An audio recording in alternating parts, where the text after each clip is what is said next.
suis très heureuse de vous retrouver aujourd'hui pour une nouvelle émission du Journal d'une maman et nous allons parler du Théâtre des Chartreux.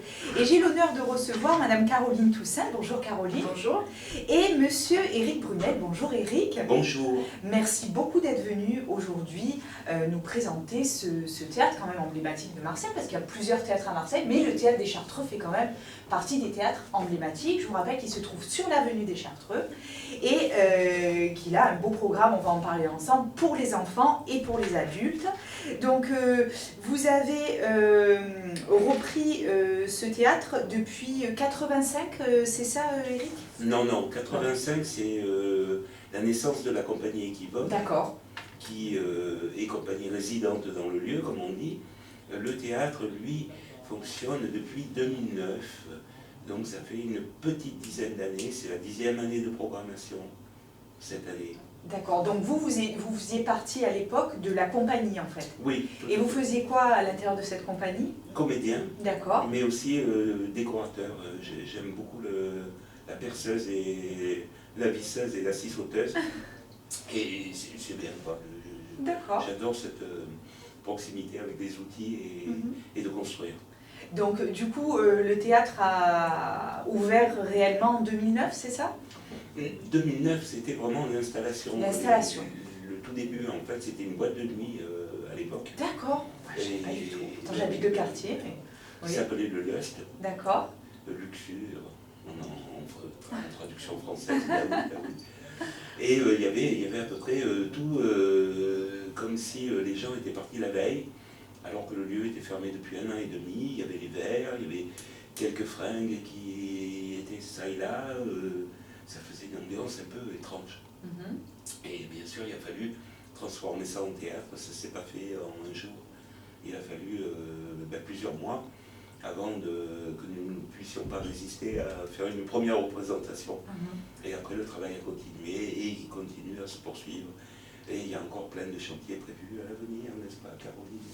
Alors, Caroline, parlez-nous un peu de vous. Comment vous avez rejoint le théâtre?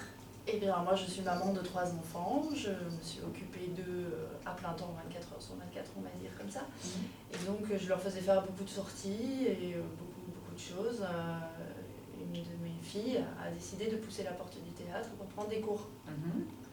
Voilà, donc vous êtes rendue au théâtre pour la première fois, le Théâtre des Chartreux. Oui, bon, moi je fréquentais les théâtres, les salles de spectacle, mais c'est elle qui prenait des cours déjà depuis longtemps et qui à 13 ans a voulu essayer ce cours-là. Voilà, et puis de fil en aiguille, je me suis retrouvée à travailler là. D'accord. Alors, quel est votre rôle au sein du Théâtre des Chartreux, Caroline? Alors, moi, je m'occupe de toute l'administration, l'accueil aussi des compagnies. On fait ensemble le programme de l'année, au mois de juillet, avec Eric. Et tout ce qui est facture, devis, contrat. Voilà. Alors, vous recevez beaucoup de monde au sein de votre théâtre, donc il y a beaucoup de spectacles différents, des spectacles, alors quand je regarde le programme, pour tous les âges et pour tous les goûts. Et c'est ça qui est quand même énorme, c'est qu'on peut y aller quels que soient nos goûts et quel que soit notre âge. Alors je vous le disais hors antenne, j'ai eu le privilège d'aller dans votre théâtre pour voir une pièce, et ce que j'ai retenu en fait, c'était la chaleur de ce théâtre. Parce qu'on n'est pas assis comme dans un théâtre, on est assis comme si on était dans un grand salon en fait, avec plein d'amis, et où on a une belle scène éclairée, et où on voit finalement un spectacle, là, ce qui est atypique quand même. Et c'est mon ressenti quand j'ai été là-bas, et je pense que c'est ce que vous avez voulu créer vous-même, et ce qui ressort aussi des personnes qui viennent voir le théâtre. Alors vous, Éric, aimez beaucoup les chignoles, les outils. Je pense que vous avez créé aussi ce lieu et cette scène de spectacle en fonction de votre ressenti. Oui. C'est sûr qu'il y a quelques éléments de décoration, mais surtout un côté technique assez fort. On a équipé le théâtre avec 2 ponts, c'est des espèces de structures métalliques, et puis plein de barres en acier avec plein de projecteurs partout, pour offrir toujours une belle lumière du mieux possible. Le matériel est là, directement disponible pour les gens qu'on accueille, parce qu'on fait de l'accueil de professionnels professionnelles, on va dire, mais aussi de compagnies amateurs très très éclairées. C'était le cas avec Julien Asselin et son groupe d'élèves de son atelier pour le Songe d'une nuit d'été, qui était une très belle mise en scène. D'ailleurs, Julien, avec qui on doit travailler bientôt, j'espère, je touche du bois, sur J'ai perdu mon mari, une future création. Voilà, essayer de miser sur le côté technique aussi du théâtre, que tout soit disponible très vite. Voilà, ça c'était important pour nous. Bon, c'est vrai qu'on a des emplois du temps à rallonge un peu, Caroline. On commence le lundi, pas trop tôt, à 10h, mais dès le lundi, on finit à 22h. Il y a des ateliers, donc voilà, ça commence comme ça la semaine. Et après, ça ne s'arrête plus, et quelquefois, ça se poursuit d'une semaine sur l'autre, avec des spectacles le week-end. Donc là, on atteint des semaines de 13 jours. Ah oui. Oui, ça fait beaucoup. Oui. Donc, comme je vous le disais en début d'émission, il y a un programme enfant et un programme adulte. Alors, on va parler du programme pour les enfants, donc il y a des cours de théâtre aussi. Alors, est-ce que vous pouvez nous parler des cours de théâtre, comment ils se passent? Alors, les cours de théâtre, il y a 3 cours de théâtre. Il y a celui, on va dire, des primaires, qui a lieu le lundi soir, 17h, 18h30. Donc là, c'est les enfants du quartier, entre 7 ans et 11-12. Après, le deuxième cours de théâtre, c'est celui des adultes, toujours le lundi, de 19h30, 21h30. Toujours des gens du quartier, mais quelquefois un peu plus loin. Hein. Là, il y a Myriam qui vient de l'Estac, quand même. Ah oui, Et tout à l'heure, à 18h, il y a les ados qui, eux, c'est les 12, 16, 17 par là, qui viennent plutôt du collège et toujours du quartier. Voilà. Et après, au niveau de la programmation enfant, il y a 2 lignes de programmation. Il y a les tout petits avec 4 spectacles différents cette année, ce qui représente à 3 représentations par spectacle, 12 représentations. Ça s'adresse à un public à partir de 6 mois.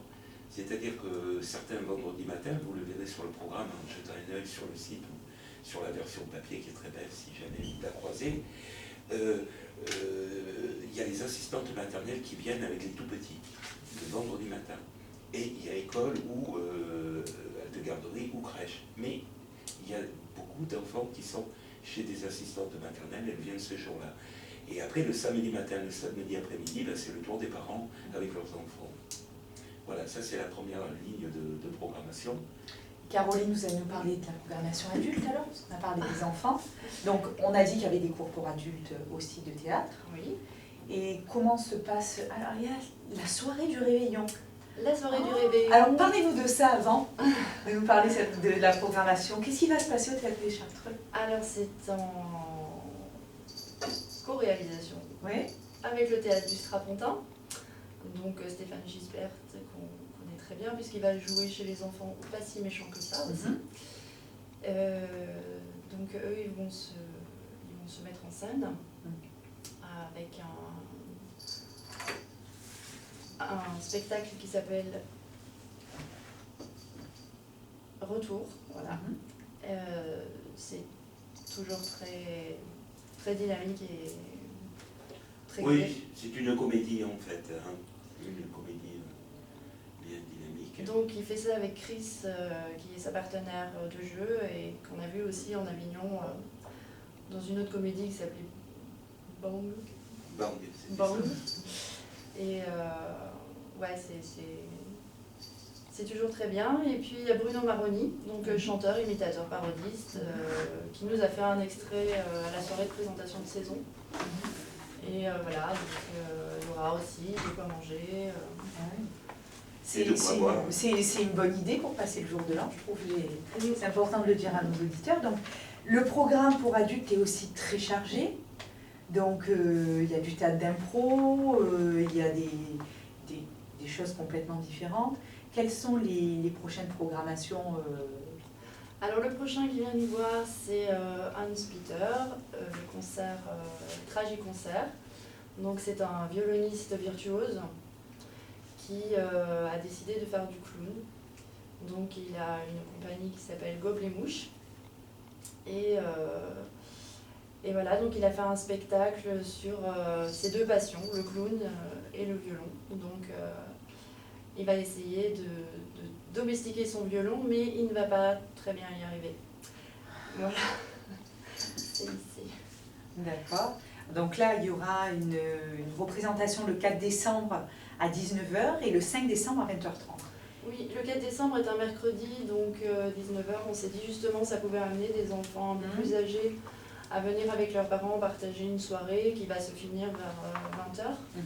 Donc comme ça, on est quand même un peu tranquille pour pouvoir retourner aux occupations le lendemain, à l'école, etc. Et le 5, c'est à 20 h 30 par contre. Voilà. Ok. Donc moi j'invite de toute façon les auditeurs à se rendre sur le site du Théâtre des Chartreux pour voir votre programmation. Il y a aussi la page Facebook où vous mettez beaucoup d'informations. Alors il y a quelque chose de nouveau qui va se passer au théâtre et vous allez accueillir le 30 novembre de 15 h à 17 h Fandia, Randria Mangiato, qui est une sage-femme que le Journal d'une maman connaît très bien parce qu'on a fait nos toutes premières émissions il y a 6 ans avec elle.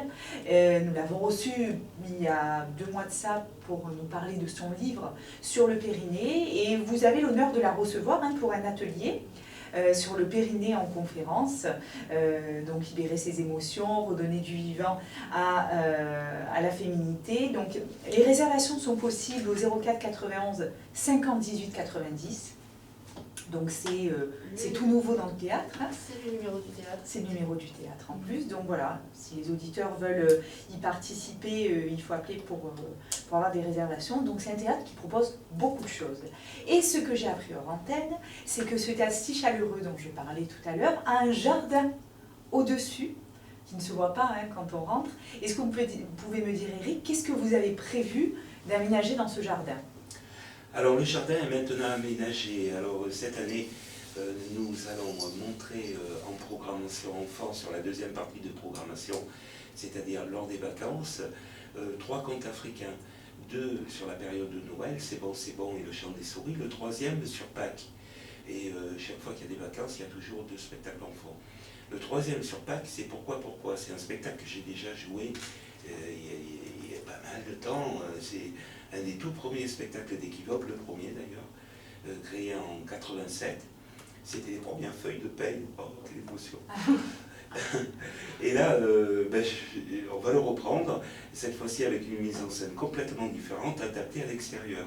Ce qui va permettre de jouer dans le jardin, au pied d'un arbre, un vieux sage africain ou quelque chose comme ça, un vieux sage en tout cas, au milieu d'un dépotoir, une décharge, un lieu un peu repoussant où il y aura quelque chose d'un peu sale, et tous les objets qu'il va prendre, il va les utiliser en les détournant pour illustrer l'histoire. Et là, on retrouve un petit peu le côté écolo, le côté recyclage, tous ces côtés-là, et le côté fable écologique qu'on retrouvait beaucoup dans les contes africains, qu'on retrouve toujours dans les contes africains, qui nous parlent de la nature, du rapport de l'homme avec la nature, avec la cosmogonie, et des choses vitales et capitales pour nous. Voilà, donc le projet, c'est de montrer ce premier spectacle. C'est bon, fait pour, enfin pas c'est bon, pourquoi, fait pour le jardin au mois de juillet. Voilà, ça c'est... Voilà, et le jardin sera prêt d'ici là. De toute façon, il est déjà clos au niveau visuel grâce à de belles rambardes en bois. Il y aura sans doute une expo photo accrochée en extérieur. Et voilà, un premier spectacle.